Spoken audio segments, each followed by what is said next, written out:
नमो बुद्धाय। कल परम पावन दलाई लामा जी ने बुद्ध जयंती के अवसर पर और भारत तिब्बत सहयोग मंच के तत्वाधान में आयोजित कार्यक्रम में अपना व्याख्यान दिया।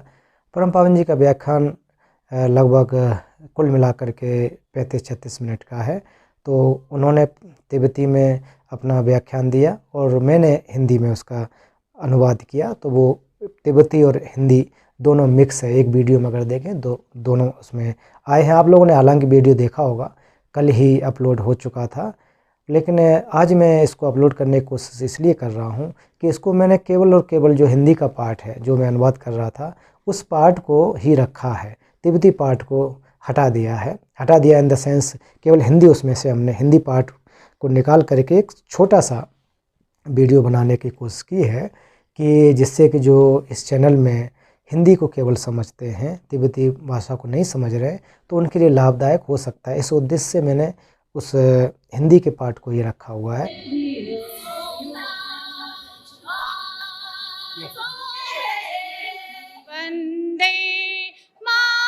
या तातरिंग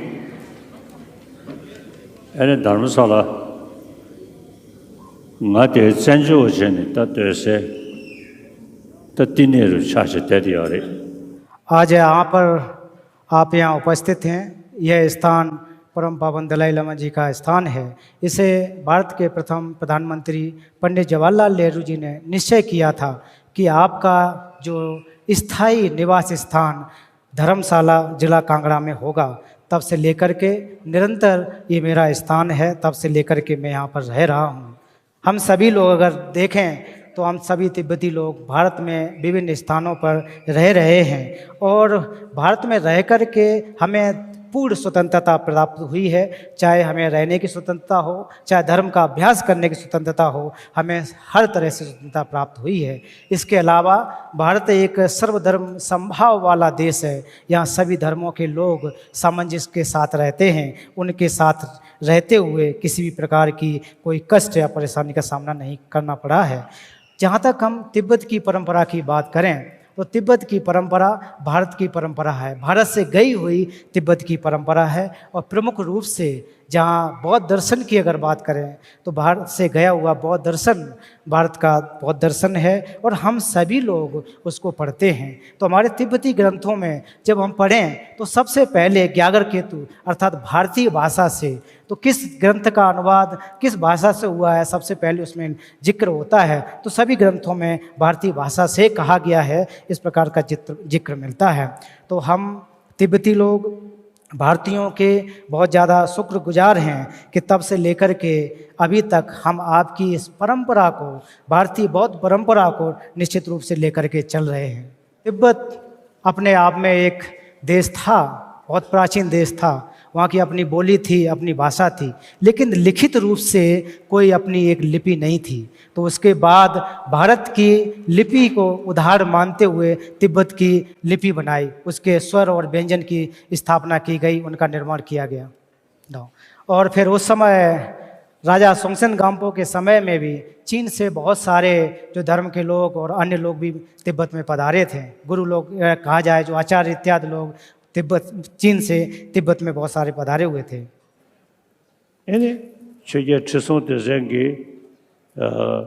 क्या कॉमजो ताना माजो फेबो लोबजों चिकोस कॉम चिको की ड्रिकी मिंदूस क्या खेमोसो क्या नमा लॉ ठहरो ना शिवरी। 8वीं शताब्दी में अगर देखें तो राजा ठिसों देसन के समय, उस समय उन्होंने भारत के प्रकांड विद्वान आचार्य कमलशील को तिब्बत में बुलाया।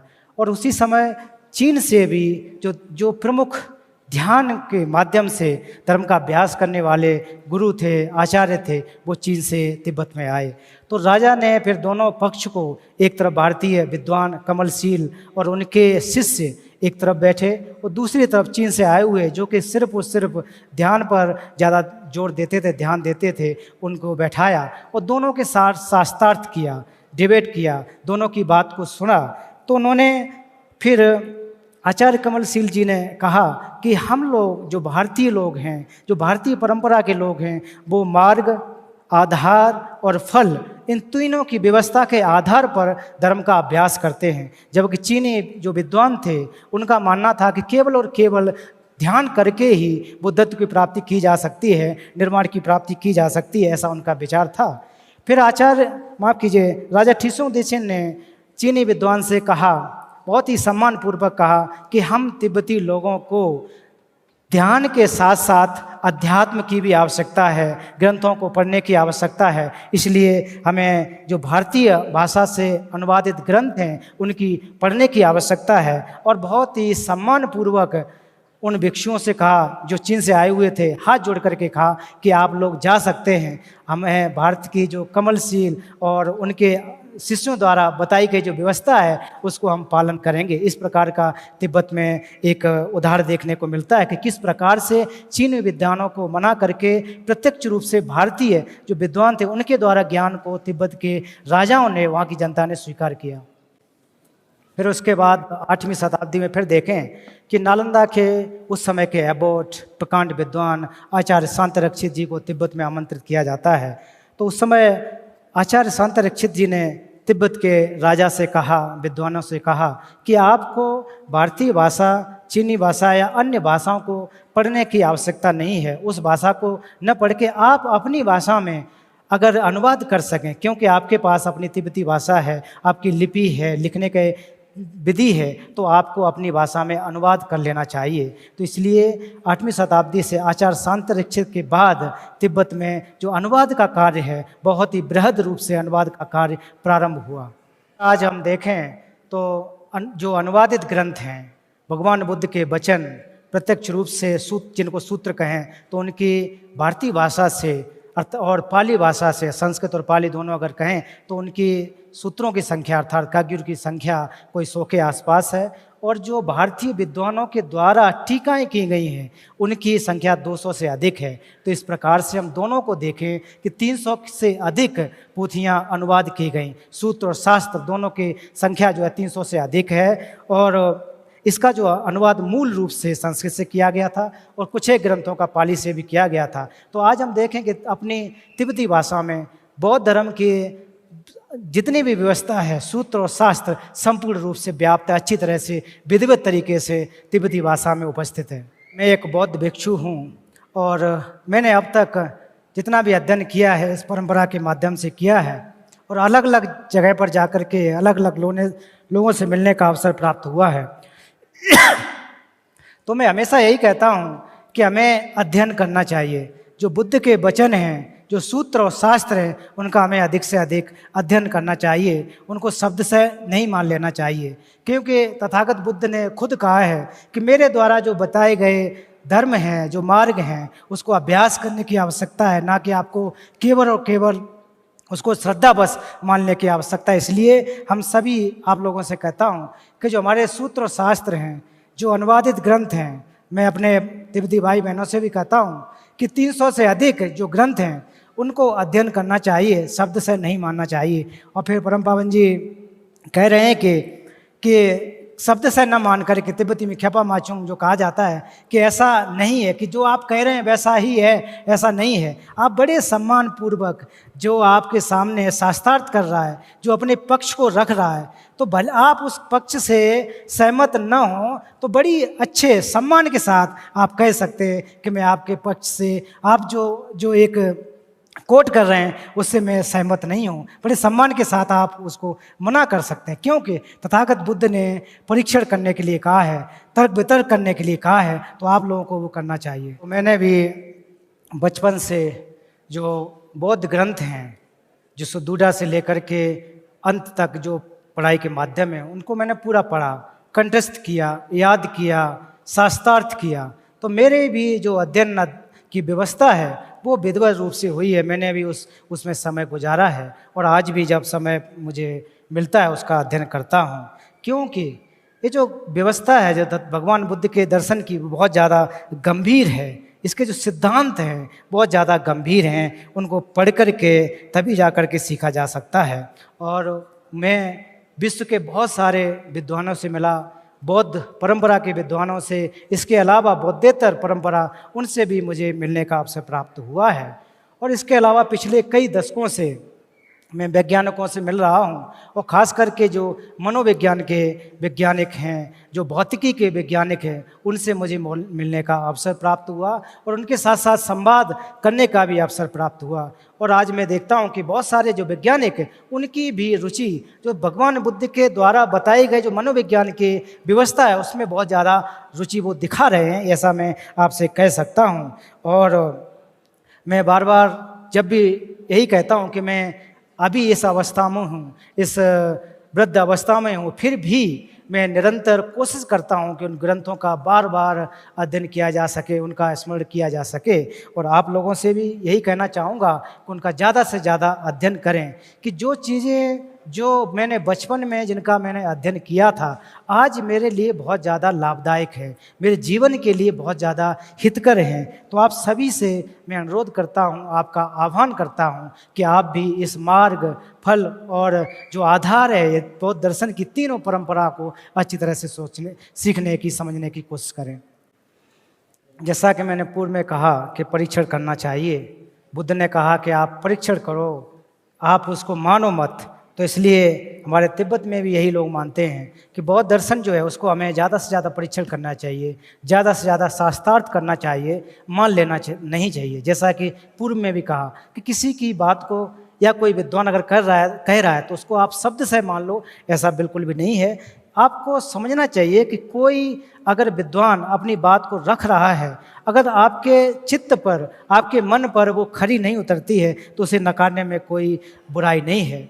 तो मैं अपना अगर उदाहरण दूं तो मैंने भी इस परंपरा के माध्यम से ही सारी की सारा जो अध्ययन है वो मैंने पाया है। और लासा में रह कर के मोलम छेम्बो अर्थात महापर्व के दौरान हर वर्ष जो लासा में होता था, उस दौरान मैंने अपनी जो तिब्बती परंपरा में सर्वोच्च डिग्री जिसे गेशे कहा जाता है, उसको प्राप्त करने के लिए भी मैं भी शास्त्रार्थ में गया। तो जब मैं शास्त्रार्थ में गया तो मेरा उस समय दिल बहुत ज़्यादा धड़क रहा था कि पता नहीं क्या होगा, इतनी सारी भीड़ है, सही से मैं अपनी बात को रख पाऊँगा कि नहीं रख पाऊँगा। लेकिन उस समय जब मैंने अपने शास्त्रार्थ किया तो मैं अपने आप को सौभाग्यशाली समझता हूँ कि इतने बड़े भिक्षु संघ के साथ उनके सामने बैठ कर के शास्त्रार्थ कर पाया, मैं अपनी परीक्षा को उत्तीर्ण कर पाया। तो इसलिए आप लोगों से भी कहता हूँ कि अध्ययन को निरंतर करते रहना चाहिए। आज के समय में भी लगातार मैं समत और विपश्यना का अभ्यास करता हूँ, समत और विपश्यना दोनों का मैं अभ्यास करता हूँ, क्योंकि इससे हमारे मन में बहुत ज़्यादा एक प्रकार से शांति प्राप्त होती है। उसके अलावा एक तरह से हम परीक्षण कर पाते हैं कि किस प्रकार से जो हमारी आधार, मार्ग और फल की व्यवस्था है उसको समझ के विपश्यना के माध्यम से परखा जा सकता है, समझा जा सकता है। तिब्बत में अगर परम पावन दलाई लामा के पद को देखा जाए तो बहुत ज़्यादा सर्वोच्च माना जाता है। तो उनका केवल और केवल समय समय पर जनता से रूबरू होना इस प्रकार से होता था। लेकिन मैं भारत आने के बाद उस प्रकार से जो व्यवस्था थी, एक प्रकार से एकांकी व्यवस्था, उससे मैं दूर रह कर के यहाँ पर बहुत सारे भारतीय विद्वानों से, अन्य देशों के विद्वानों से मिला और उनके साथ साथ चर्चा की। तो उससे मुझे सीखने को बहुत ज़्यादा मिला। एक प्रकार से देखा जाए तो मुझे उससे बहुत ज़्यादा लाभ प्राप्त हुआ। तो मेरा एक प्रकार से कहें कि इसको कहें कि संकल्प है, दृढ़ संकल्प है कि जहाँ भी जो बुद्ध की व्यवस्था व्याप्त नहीं है वहाँ पर बुद्ध की व्यवस्था व्याप्त हो, और जहाँ पर भी बुद्ध की व्यवस्था में कमी आई है वो निरंतर उसका उद्धार होता रहे, बढ़ती रहे, ऐसी मेरी हर दिन की प्रार्थना है। और जो भी सत्व हैं, जो भी जीवधारी हैं, उनको मैं हित कर सकूं, उनका मैं लाभ कर सकूं, इस प्रकार का मेरा ये दृढ़ संकल्प है। तो जैसे ही मैं सुबह उठता हूँ तो उठ के सबसे पहले बोधचित्त और शून्यता का अभ्यास करता हूँ। तो इस प्रकार का मेरा बोधचित्त और शून्यता का अभ्यास ये मेरा दैनिक अभ्यास है, हर रोज़ का अभ्यास है। भारत में जो हमारे तिब्बती महाविहार हैं वहाँ पर निरंतर जो लोग अध्ययन करते हैं, वर्षों से अध्ययन करते आ रहे हैं, मैं आप सभी का बहुत बहुत साधुवाद देता हूँ कि इस परंपरा को, बुद्ध की इस परंपरा को आप निरंतर लेकर के आ रहे हैं, आगे भी लेते चले आए। हालांकि हम लोग अगर देखें तो शरणार्थी के रूप में हैं, लेकिन शरणार्थी के रूप में होने के बावजूद भी हमें भगवान बुद्ध के द्वारा बताए गए जो मार्ग और क्रम, फल, इसकी जो व्यवस्था है उसको सीखने का अवसर प्राप्त हो रहा है। तो कोशिश करें कि बुद्ध के शासन को निरंतर चिरस्थायी रख सकें, निरंतर जहाँ पर भी व्याप्त नहीं है उसमें अपना योगदान दें। इस प्रकार से मैं आप सभी का आह्वान करता हूँ, आपका साधुवाद करता हूँ। भारत में आने के बाद मैंने अनुरोध किया कि जो भिक्षुणी संघ है उनको भी बौद्ध दर्शन को पढ़ना चाहिए, भिक्षुओं के समान उनको भी समान रूप से अध्ययन करना चाहिए, उनको भी अध्ययन करने का समान अधिकार होना चाहिए। उसके बाद से बहुत अच्छे स्टूडेंट्स या साथ जो भिक्षुणी हैं वो पढ़ करके निकले, उन्होंने भी गेसिमा का डिग्री प्राप्त किया, सर्वोच्च डिग्री को प्राप्त किया और आज भी उस अध्ययन को निरंतर करते आ रहे हैं। और इसके अलावा जो हमारे स्कूल्स थे तो उसमें पहले धर्म गुरु के नाम से किया जाता था छुईगे, तो मैंने उसको परिवर्तित करने के लिए कहा, बदलने के लिए कहा कि धर्म गुरु न कह करके आप सिद्धांतवादी गुरु कहें या सिद्धांत के शिक्षक कहें, वो ज़्यादा अच्छा होगा। क्योंकि विद्यालय में पढ़ने वाले विभिन्न परंपरा के लोग होते हैं, अलग अलग मान्यताओं के वाले लोग होते हैं, तो अगर धर्म के दर्शन के अगर शिक्षक कहें, धर्म की जगह दर्शन के कहें तो ज़्यादा अच्छा होगा। और आज उसी प्रकार से जो दर्शन के गुरु लोग हैं, शिक्षक लोग हैं, वो विद्यालयों में भी अपना योगदान दे रहे हैं। ये बहुत अच्छा आपका योगदान है। मैं तिब्बती भाई बहनों से कहना चाहता हूँ कि जो शरणार्थी हैं तो आपको अपनी परंपरा के साथ साथ जो आधुनिक शिक्षा है उसको भी ग्रहण करना चाहिए, आधुनिक शिक्षा को भी अच्छी तरह से समझना चाहिए, क्योंकि हमें दोनों को साथ साथ लेकर चलने की आवश्यकता है। आधुनिक शिक्षा और प्राचीन शिक्षा अर्थात प्राचीन और आधुनिक दोनों विद्याओं को साथ लेकर के जब हम चलेंगे तो हमारा हित हो सकता है, भला हो सकता है। मैं भारत सरकार का और राज्यों की सरकार का बहुत ज़्यादा आभारी हूँ, उनका धन्यवाद देना चाहता हूँ, क्योंकि आपने भारत सरकार ने हम सभी लोगों की विधिवत तरीक़ा से मदद की है, सहयोग किया है। ऐसा ही नहीं आपने प्रारंभिक सहयोग किया हो, आज तक निरंतर भारत सरकार हमें मदद करती आ रही है। इसके लिए मैं तहे दिल से आपका शुक्रिया अदा करता हूँ, आपको धन्यवाद देता हूँ। 초목구증에 갸우죠. 애니 로람나기 여베데 애니 셰타번에 투시신 शुगी एंट्रिस्टेले। और आज भारत तिब्बत सहयोग मंच की ये 25वीं वर्षगांठ है और आप लोग तब से लेकर के निरंतर तिब्बत की परंपरा को, तिब्बत को संरक्षित करने के लिए आप लोग आंदोलन कर रहे हैं, सहयोग देते आ रहे हैं। इसके लिए मैं आपको बहुत बहुत धन्यवाद देता हूं, आपका साधुवाद देता हूं कि आप लोग हमारे साथ खड़े हैं। आपका बहुत बहुत धन्यवाद। और आपसे एक अनुरोध करना चाहता हूँ कि मेरे चैनल में अभी काफ़ी लोग हैं, काफ़ी लोग मित्र बन चुके हैं, तो आप लोग मित्र तो बन गए, वीडियो भी देख लिया कीजिए। तो जो मैं बनाता हूँ वीडियो, तो उसकी जो मेहनत है वो सफल हो सकती है। तो मुझे भी अच्छा लगेगा कि आप लोगों से मुझे प्यार मिल रहा है, आप लोग देख रहे हैं, और देखने से मेरा भी मनोबल मिलेगा। और हालांकि मैं टेक्नोलॉजी में वीडियो बनाने में बहुत ज़्यादा माहिर नहीं हूँ, बहुत सारी इसमें गलतियाँ होती होंगी, तो आपको उस मेरी गलती को माफ़ करके जो उसमें जो कहा जा रहा है तो उसको समझने की कोशिश करें। क्योंकि एक 10-15 मिनट 20 मिनट का वीडियो बनाने के लिए भी उसमें 4-5 घंटे खर्च हो जाते हैं। पहले शूट करना, फिर उसके बाद उसमें बार बार एडिट करना इत्यादि चीज़ें, बहुत सारी चीज़ें होती हैं। तो वो मुझे बहुत ज़्यादा अनुभव भी नहीं है, समय भी ज़्यादा नहीं होता है, बहुत सारे काम हैं, अपना अध्ययन है, लेकिन फिर भी मित्रों की मांग पर मैं कोशिश करता हूँ कि आपको वीडियो पहुँचाता रहूँ, कुछ अलग अलग विषय पर बनाता रहूँ। और मेरा उद्देश्य यही है कि मैं हर रोज़ तो वीडियो बनाना मुश्किल है, लेकिन कोशिश ये रहेगी कि हर शनिवार को शाम को 8 बजे तक मैं वीडियो अपलोड कर सकूं। शनिवार कम से कम सप्ते में एक बार, कोशिश तो करने की यही करूंगा कि 2 बार कर सकूं। एक जैसे कि बुधवार है तो बुधवार को कर पाऊँ, बुधवार को नहीं तो शनिवार को करने की कोशिश ज़रूर करूंगा। तो ये मेरा प्रयास रहेगा और उसमें आप सभी लोगों के सहयोग की भी आवश्यकता है।